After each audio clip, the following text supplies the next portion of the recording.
The Avenger.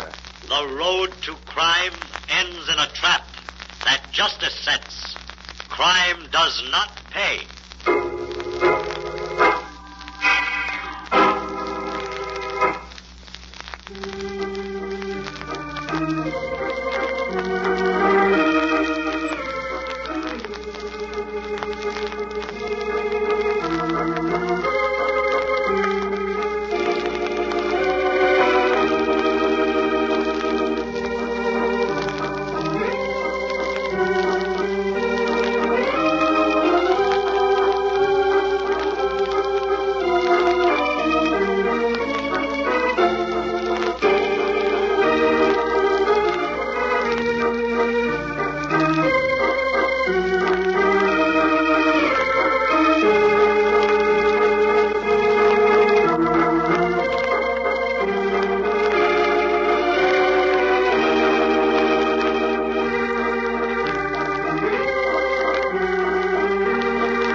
The Avenger, sworn enemy of evil, is actually Jim Brandon, a famous biochemist.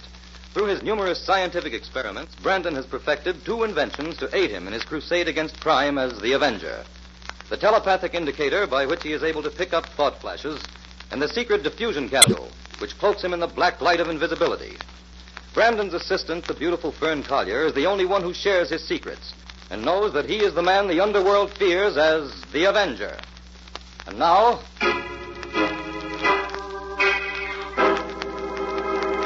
The Avenger and the Mystery of the Giant Brain.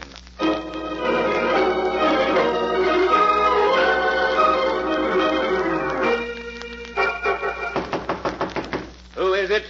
Who's there? It's Miss St. Clair. I want to speak to you, Professor Rodano. Oh, all right. Come in. Why, Miss St. Clair, where are you going with all that luggage? I'm leaving, Professor. Leaving? Yes. And you needn't pretend to be surprised.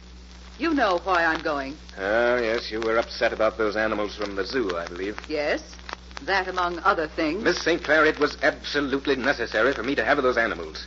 Our experiments have gone far beyond the stage of rabbits and mice. I must have animals of a little more cunning. Of course, I'm sorry to have to steal them from the zoo and neighboring farms, but that's the only way. Well, I want no part of it. When I came here a year ago as your assistant, I thought you were a reputable scientist. I am a great scientist, Miss St. Clair. Too great to allow the petty ethics of... Perhaps you are a great professor, but you've become cruel and inhuman. And the kind of man that has no place in the laboratory. These experiments and brain surgery you're making now are horrible. You think so? Then perhaps you have decided to report me to the police. No. I just want to get out of here and have nothing further to do with you. You're a coward, Miss St. Clair. You're afraid of what the great Rodano can accomplish. Why, Rodano's work is just beginning. Look, these three mechanical men. These robots I have created. They're only in their infancy. Yes, I know they are. Look at them lined up there. 3 iron monsters, that's what they are. You hate them because you fear them. In time, my robots will accomplish all that man is too cowardly to attempt. Professor, please don't go on with this. Destroy them now before it's too late. Why, Miss St. Clair? How can you talk like that? You helped perfect them. I didn't understand what you were doing. You will excuse me if I find that hard to believe. It's true. Until a few weeks ago, these robots were merely harmless servants of your will. Created, you assured me, merely to fetch and carry for you. Now you send them out to capture animals for you, in the hope that in time you'll be able to create for them a brain. Exactly. And that time is almost at hand. Just think, Miss St. Clair.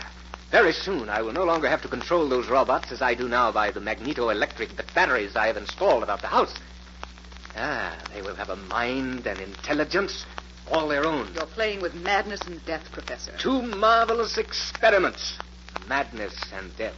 I see that there's no point in trying to reason with you. But there is one other thing I'd like to do before I go. Yes?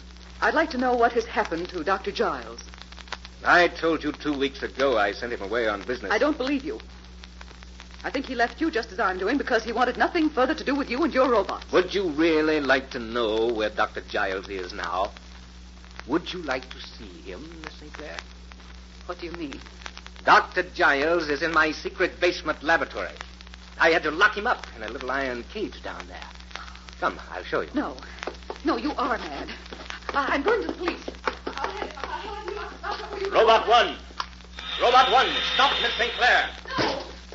No, let me go. Professor, please. Make you let me Carry go. her to the basement laboratory, Robot 1. No. You've always been curious about that secret laboratory, Miss St. Clair. Now I'll let you see it. No. Professor, I beg you, let me go. Please, help.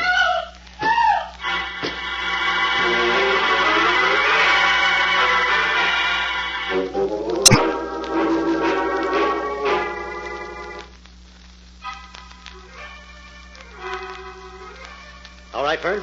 I'm ready to dictate now. Let me see. This is experiment 2274, isn't it, Jim? That's right.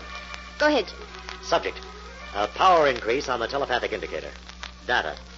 Increase of 2 amperes on direct current caused the headgear to blow.